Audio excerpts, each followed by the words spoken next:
اللهم صل وسلم وبارك على سيدنا محمد وعلى آله وأصحابه أجمعين.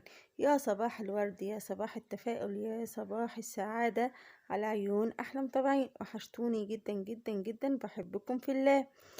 انت رايحة فين يا هند ولا مسافرة فين؟ أنا رايحة عند أخت جوزي علشان أتعلم منها حاجة لازم أعملها ببيتي، ولازم جوزي يفتخر بيا وأنا بعملها. ولو وصلت لحد هنا متنسونيش في اللايكات والاشتراكات وانضمامكم ليا للقناة.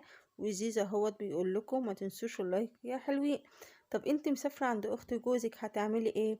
هنتعلم منها العيش القمح او العيش المرحرح المصري بتاعنا الحلو، عشان كل سنة وانتم طيبين. بقى العيد داخل علينا ولازم نعمله علشان الفتة الحلوة بتاعتنا. احنا هنا بقى يا حبايبي في الاول خالص حطينا الدقيق وعليه كوباية من اللبن وعليه مية، بس المية هي كانت بتاخدها بالتدريج، ومعلقة سكر وخميرة فورية. كام خميرة فورية؟ باكوين على 3,5 كيلو او 4 كيلو، الا حاجات بسيطة من الدقيق القمح. دقيق القمح ده يا جماعة اللي هو دقيق الغلة. دقيق الغلة غير الدقيق الفاخر. ماشي حبايبي، اكتر يعني العالم عارفاه اللي هو الدقيق القمح بيكون مسمر شوية كده عن الدقيق الايه الفاخر. صليتوا بينا على النبي، صلوا بينا على النبي وما تقعديش ساكتة انت وهي. وتعالوا نشوفوا بقى دقيق الغلة او العيش المرحرح او عيش القمح زي ما بيسموه بيتعمل ازاي. هنا بقى بعد ما حطيت كوباية من اللبن والمية خدت كل شوية كده تاخد حبة مية كده زي ما انتوا شايفين كده، وتعجن بيها، والسكر والخميرة، وابتدت تعجن في العجينة زي ما انتوا شايفين كده. بجد ربنا يديها الصحة. كان يوم جميل جدا ولذيذ جدا جدا، وانا قاعدة اصور وهي يا عيني عمالة تعجن وتلت زي ما انتوا شايفين كده. وزيزو ابني زي ما انتوا شايفينه كده قاعد في ريحها عمال يرازي فيها وانا كمان عمالة ارازي فيها بالكاميرا، وعمالة كل شوية تقول مش عارفة اعمل حاجة منكم، مش عارفة اعمل حاجة منكم. قلت لها استحملي بقى، اهو يوم ويعدي. بس ربنا يديها الصحة ويخليها لينا ويبارك في عيالها، امين يا رب. بجد يعني ما استخسرتش فيا حاجة. ولما جبت لها الحاجة على طول قالت لي يلا تعالى نعملوه على طول. وبجد قعدت تعمله وسابت كل اللي وراها وقعدت تشتغل زي ما انتوا شايفين كده في العيش المرحرح او العيش المصري بتاعنا او عيش القمح.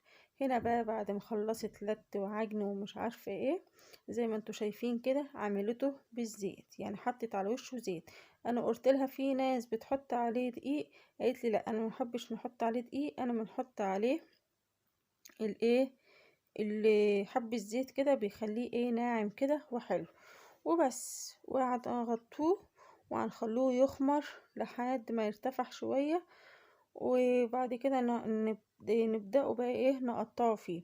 هنا بقى كنا بندوره على مشمع زي ما انتوا شايفينه كده.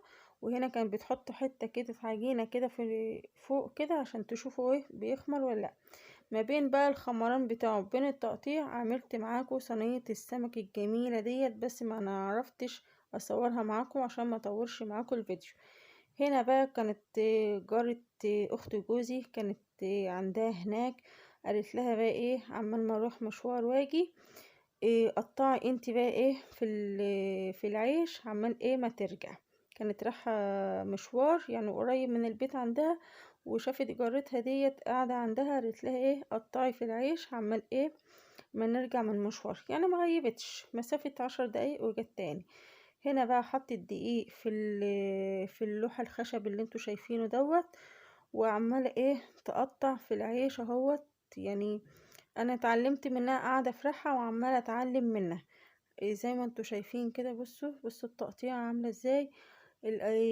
وبعد كده لما تقطع تحط فيه دقيق علشان ما يلزقش في ايديها. وبعد كده تحطه في اللوح الخشب اللي فيه الردة من تحت. لازم تحط الردة من تحت علشان ما يلزقش. صلوا بينا على النبي عليه افضل الصلاة والسلام. يلا قوم بقى شجعيني باللايكات والاشتراكات وانضمامكم ليا للقناة. ربنا يديمكم نعمة في حياتي.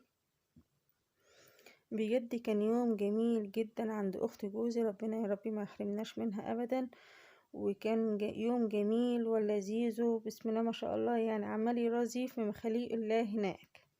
بصوا زي ما انتوا شايفينه، بصوا عمال يعمل ازاي. هي بقى عمالة تقطع وتحط في اللوحة الخشب، وانا عمالة ايه اصور. هنا طبعا ملينا كل اللوحة الخشب اهوت زي ما انتوا شايفينه بالعيش القمح بتاعنا. وكان فاضل بس رغيف اهو في الكروانة، او الطبق الألمونيا اللي عندك او الطبق البلاستيك اللي عندك، اي نوع من انواع الاطباق اللي عندك اعملي فيه. هنا بقى خدنا ايه اول رغيف اهو، وسمينا بسم الله الرحمن الرحيم، وحطيناه على دي اسمها مطرحة، هناك بيسموها مطرحة، او في معظم البلاد بيسموها ايه مطرح. وحطينا شوية رد على دقيق من تحت. بعد كده حطينا عليها الرغيف وفردناه بالايه إيه بالسريعة اللي هي عندها، او زي ما تقولي يعني نشابة صغيرة او سريعة صغيرة، هما هناك بيسموها سريعة. وفردنا رغيف كده، بس هي قالت لي انت عايزاه مدور ولا نقطعهولك الاربعة؟ قلت لها لا، قطعيه اربعة، علشان انا ايه هنحطه في الفريزر لحد ان شاء الله ايه في العيد.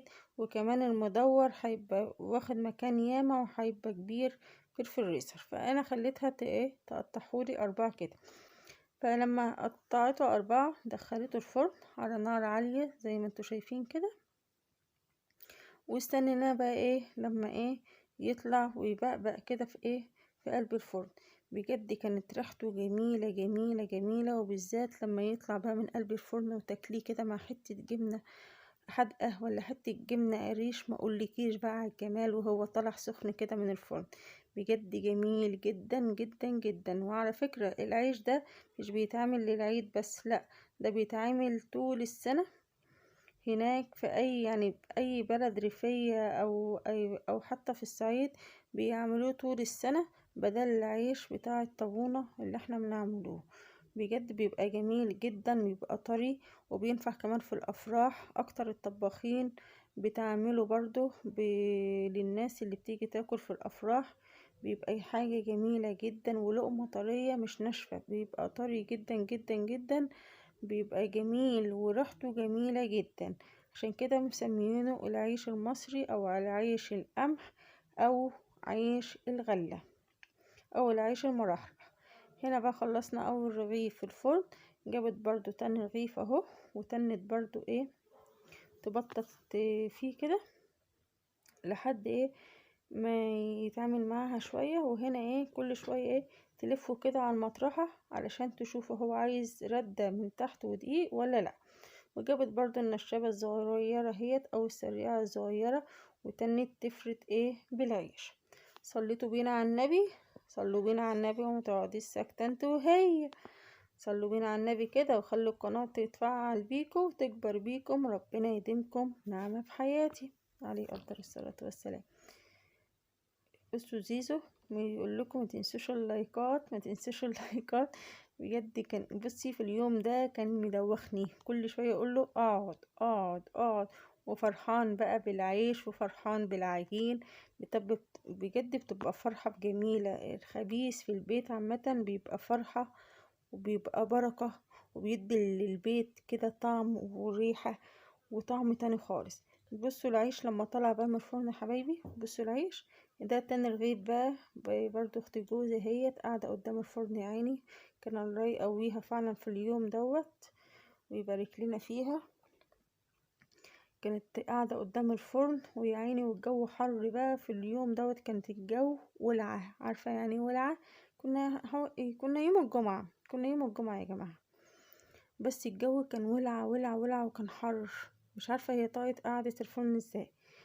ربنا يقويها ويديها الصحة ويبارك لها في عمرها وفي عيالها يا رب. بصوا العيش بقى لما طلع من الفرن، بصوا جماله. انا اللي قاعدة ولابسة ازرق ده يا جماعة، كنت قاعدة بقى عمالة اصور. بصوا بتوريكم من قعر الرغيف لوش الرغيف، بصوا الجمال، بصوا الحلاوة.